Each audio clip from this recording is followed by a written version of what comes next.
Hello Kindred, Sharkmob recently released some news about their upcoming ranked mode that they're implementing into Bloodhunt. Let's talk about it.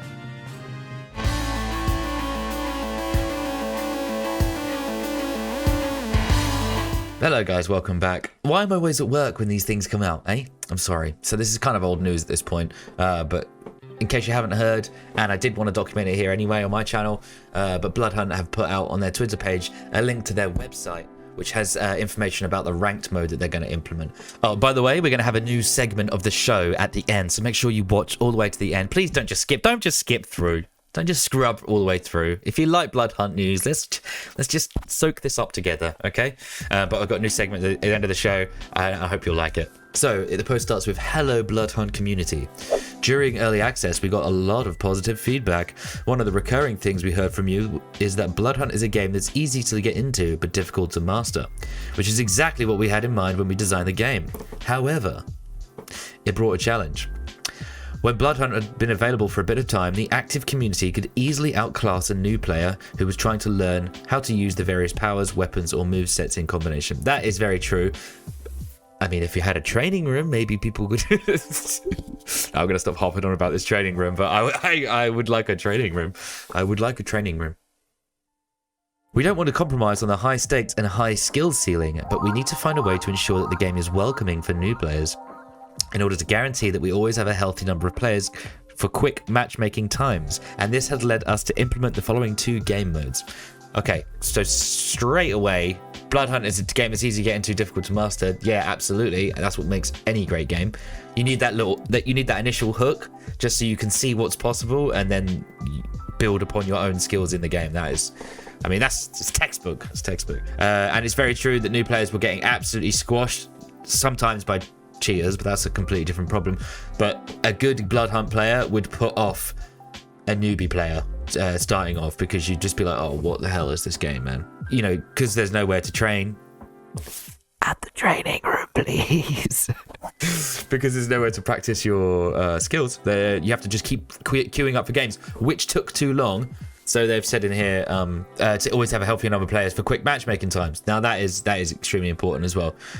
You don't want to be queuing for... I mean, I think the last time I tried to play Bloodhunt was before they had their little hiatus. I tried to queue up for a trios game as a solo, because I didn't have any friends to play it with.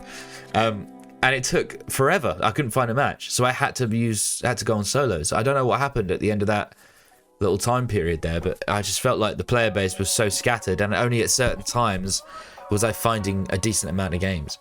I mean, I'm playing on EU servers as well, so I don't know how busy the American servers were. I played with a few American people, and the lag was pretty intense. So hopefully, you know, these things can be ironed out. Let's read on. So ranked mode. Now this is a mode that people have been asking for well, since people started getting good at the game, really. The battle pass that when the game launched was so grindy, and it took ages to go through the tiers, and some of the items were a bit maybe underwhelming for some people. I mean, the devs just released this game, their first game, and were just basically, it was trial and error for a few of it, but there's a lot of talent in Sharkmob, quite obviously, and you're coming from slower paced battle royales. This was just like a breath of fresh air in a lot of good ways. Anyway, so ranked mode. This is the classic Bloodhunt experience that you know and love from early access, with the addition of ranked matchmaking systems. You have 1 life and get to face people of the same skill level. I'm wondering, are they bringing SBMM in, or is it going to be just queuing you with people of the same like rank tier that you're in? So bronze is always against bronze, etc, etc, etc. But I think rank mode is something that people have desired and want to grind out. I mean, if you like a game, you want to have that big accolade next to your name saying that you're a master at it, right? Come on. People of the same skill level, fighting for dominance on Bloodhunt leaderboards and ultimately facing the best Bloodhunt players in the world. This is really exciting, but obviously we only have the bare bones details right now. I mean, there's still quite a lot of details to go through, but this mode will be available fairly soon after the release of Bloodhunt, and we're looking at requiring around level 10 of player progress to unlock it. This will hinder cheaters gaining access as much as possible. That's a really good shout, because that's the second thing you're going to worry about in ranked mode, isn't it? When the rank's on the line, you know, and you're actually playing to upgrade your rank, you don't want someone just flying through the sky, aimbotting everyone with a revolver. Now, come on. Players can earn ranked points, or RP for short, by defeating enemies and placing high in a match.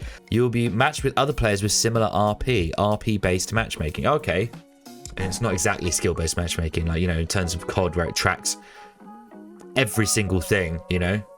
I think this is just going to be tracking who's got the similar ranked points. So a little bit like how Smash Brothers Online worked, I guess. Even though that matchmaking was busted. No match variations are present in this mode, so we won't get like the mutator, you know, like when they had like you start with 3 random resonances and all that kind of stuff. They're going to kick that out of ranked. You won't have those like uncontrollable variables of people having advantages, so everyone's going to be at a level playing field. It's just going to be skill. That's going to be... Do you know how sweaty this ranked mode is going to be? It's going to be amazing. Ranked mode will also feature various ranks, which you will be able to show off in your rank icon. Next to your avatar. Wow, that was a hard sentence to read. Here are some details on how the ranked mode works. Okay, now we go down and we see these pictures here. Okay, ranked points gain. Your rank is dependent on your ranked points, RP. You'll be rewarded with points for kills as well as placement in a match. We've decided to put more weight on the eliminations to encourage having kill-oriented style. Good idea. Yeah, we don't want a team of campers to get to Obsidian, do we? We are the king of the campers. We have Obsidian rank, and we have never fired a bullet. We don't want that. To make the ranked mode more entertaining to both play and watch. See, they're thinking about they're thinking about the streams, man. They're thinking about the streams, and we know, love it or hate it, that streaming, like popular streamers, keep games alive for a long time, a lot longer than they would otherwise. You know, people like to watch people really get good at a game, and some players out there are absolutely cracked, and this game is really fun to watch. When I used to edit down the footage from my gameplay, and I'm not a pro player at all. I just want to throw that out there. I've said it before, but I don't want anyone to start thinking that, yeah, this guy thinks he's a hot shot. No, because I really don't. Okay, but when I was looking back through my recorded gameplay, I was thinking, like, every time I was editing stuff down, I was like, this game looks so cool. Like, when you're playing it, you're focused on the game. But when you step back and actually watch it from like a third party, it's a really, really good looking, slick game. And the gunfights are just so... You look like superheroes, just diving through the streets, jumping. There's something about... even though Soaring Leap is kind of bait to get shot, because you go in a... you know, predetermined arc when you do it. It sounds, for one, amazing. I love the sound it makes when you activate Soaring Leap. And Soaring Leap over someone who's in cover and lasering them in midair is it's a thing of beauty. I can't wait to do it again. To make the ranked mode more entertaining to both play and watch, placing in the top will still give you a good chunk of RP. So, you know, you can play the slow game and go for placement points, but really, you're going to get a lot more if you push teams, eliminate them, and I mean that people are like trying to segregate the two. It's like you either push teams and die early, or you camp it out and kill the last team, you win the game. It's like, you know, you can push teams and then win the game. Like, that is a possibility. You don't have to just camp. You don't have to camp. You don't have to camp. And you know what? This game didn't actually have that many campers when I used to play it. You get the odd saboteur who's like invisible, sitting on top of the rooftops in between the little tables and chairs, just waiting, you know. But a lot of times, those guys who are sat still as the saboteur, I'd run past and go, what the hell is that little flicker? And then my brain would just trigger the saboteur, and I just start lasering. And a lot of times I've killed them doing that. Anyway, match fee. Entering a ranked match will cost you a fixed amount of RP. How much it costs depends on your rank. The first rank is, of course, free, so that you can start playing ranked mode directly once it starts in the season. As you progress, the stakes get higher, and more consistent winning with higher average kill count is required to climb the ranks and reach the top. Did I say that? I feel like I stuttered my words then, but you get the picture. We value the time and effort you as a player put into Bloodhunt. So once you reach a new rank, you will get to stay in that rank. You will never lose a rank within a season of Bloodhunt. And the challenge itself is to be able to climb to the top of the rank, which takes an incredible amount of skill and dedication at the highest level. You don't lose ranks. That's gorgeous.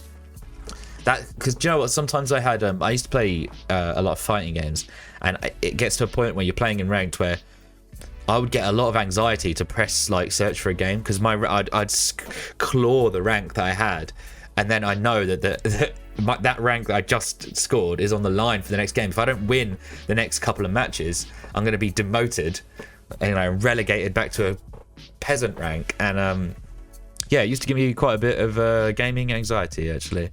So I appreciate that. Sharkmob, thank you very much for alleviating some of my anxiety while playing video games. Rank thresholds. There are 6 ranks to climb as you accumulate the required numbers of ranked points RP. Score and a rank will be reset completely between the seasons, offering a fresh start and a new race to the top ranks. That's freaking awesome as well. I wonder if this is going to be like regional or like the whole world. All right, there you go. Like, entering a ranked match will cost you a fixed amount of RP. Okay, so RP is also what you need to have. 2,000 RP to even get into silver, then it costs you 15 to even play a match.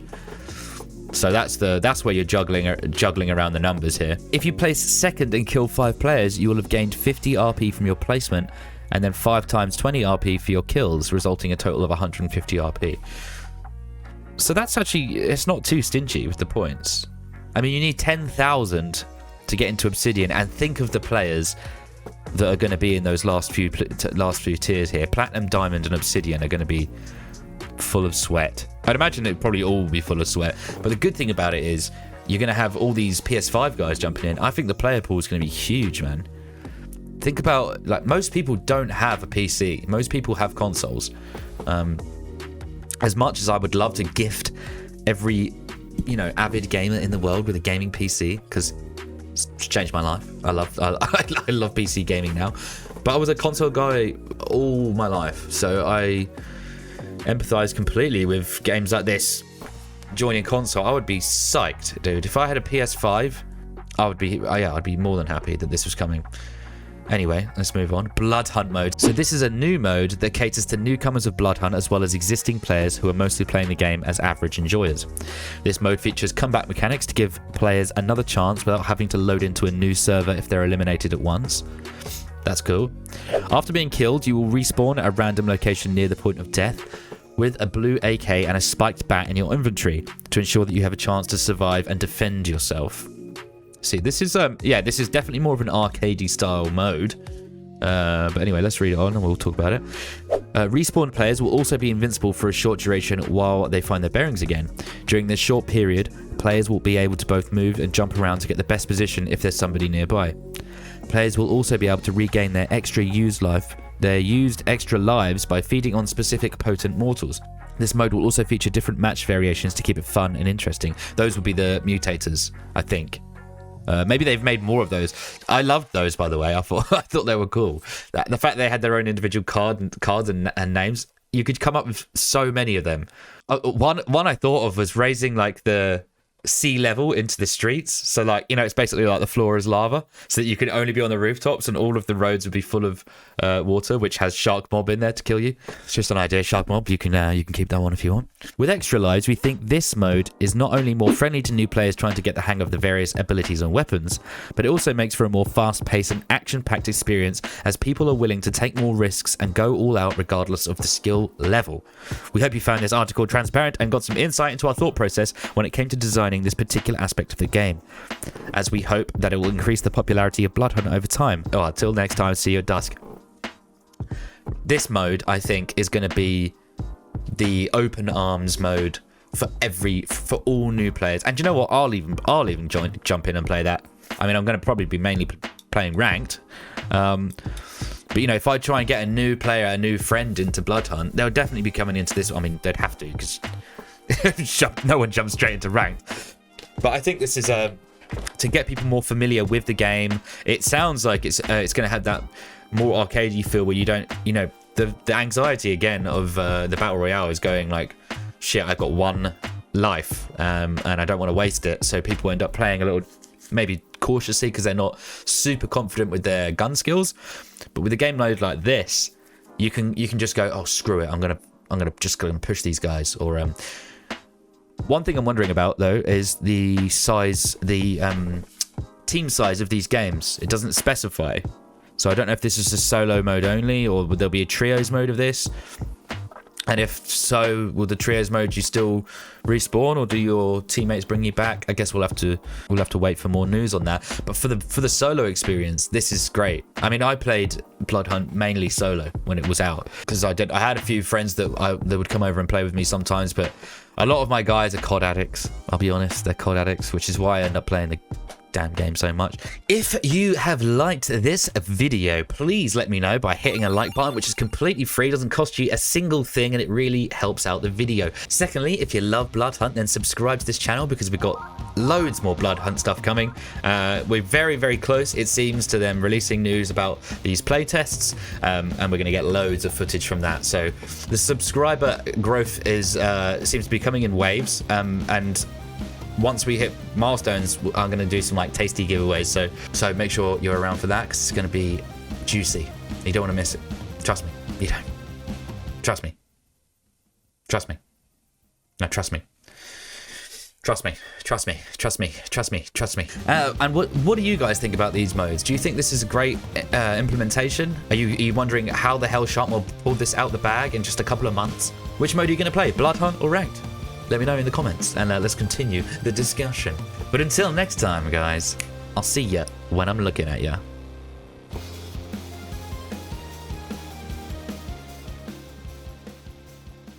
Hello guys, welcome back to the new segment of the show. I haven't got a name for it yet, but basically, let me just give you the quick backstory about why this is even happening right now. So over Christmas time, my girlfriend's sister, everyone was doing Secret Santa in their family, right? And her sister got me, like my girlfriend's sister got me, and they know I love Japan, so she's got me a box of assorted Japanese candies. And they're all crazy names and stuff. Like, I can't read any of it, obviously I can't read Japanese, so I thought, what better way to just include it into the show. So we're gonna, it's like a lucky dip situation, and then I'm gonna do like a quick review. But here's the box to start with. You see in there's lots of candies in there. I have no idea what they are, so I'm just gonna put my hand in at random. I'll just pull something out the bottom. Oh, okay, this one looks like it's gonna be pretty simple. So you see that? I don't know if it's going to be like octopus flavored corn crisps. I'm guessing it would be, or maybe he's just the mascot. I don't know, because Japan love their mascots for everything. So let's try. Let's go. Can't open this damn thing. Okay, there we go. There we go. I just had to Hulk out a little bit. Get my Bruce Banner out. It's good. Okay, but first of all, we do the smell test, because we use our 5 senses here. They just... Okay, it smells exactly like the beef versions of these puff chips, which I'm sure you've all seen before. But, let's go. This is breakfast for me, by the way.